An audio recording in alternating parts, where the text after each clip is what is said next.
Joe Steele's here with tonight's final thoughts. My folks grew up in a world where you didn't talk about religion or politics. I grew up in the 60s and 70s during the Vietnam anti-war and Jesus freak movements, so we didn't exactly hold to that ideal. But once we got over our teenage angst, most of us moved on to other things. This current generation isn't too much different, except that their coming-of-age foolishness gets posted and responded to on the World Wide Web. We've all said and done stupid things. It's just that there isn't archival footage to remind most of us of those awkward moments of not fully developed judgment, except now.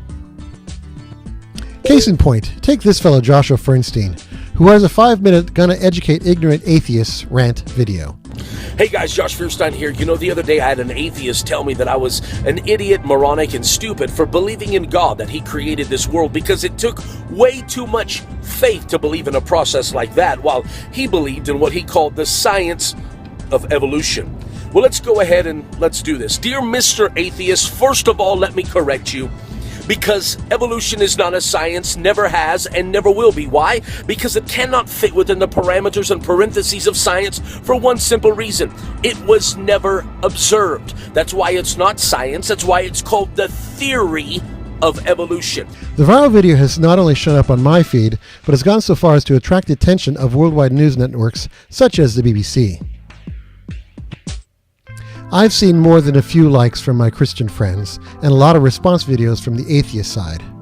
I won't wade in directly and respond to the rant except to point to one video by LetUsExplain. These two guys do a great job responding to the video with a relatively lighthearted attitude. Please check it out. So my initial concern with these atheism versus Christianity smackdowns is when either side begins with a superior intellect attack. Unlike many I see flying into this battle, I actually have a bachelor's degree in biblical studies from a conservative Christian university and spent several quarters studying towards a master's in theology. And I can report without a doubt that there are brilliant thinkers on both sides of the debate.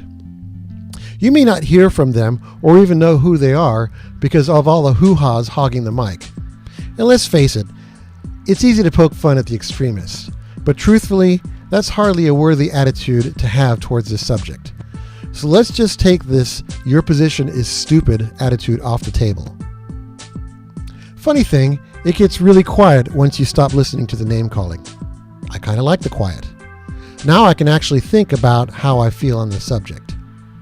Stay tuned for part 2 of Mr. Atheist, when I talk about how I actually feel about dealing with atheism versus Christianity. And that's my final thought for tonight. Catch you next time. Bye-bye.